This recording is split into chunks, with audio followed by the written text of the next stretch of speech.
Kabagjaannya eta milik manehna boga impian boga kawannya ajang usaha pikeun ngawujudkeun jadi kenyataan.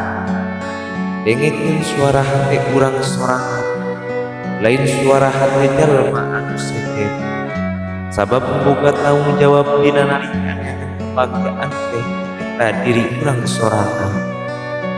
Hirup lain saukur neangan hal anu bisa nyeunankeun bagja tapi urang oge dah sadar naon wae anu nyeun urang sedih jeung wani ngajauhanana.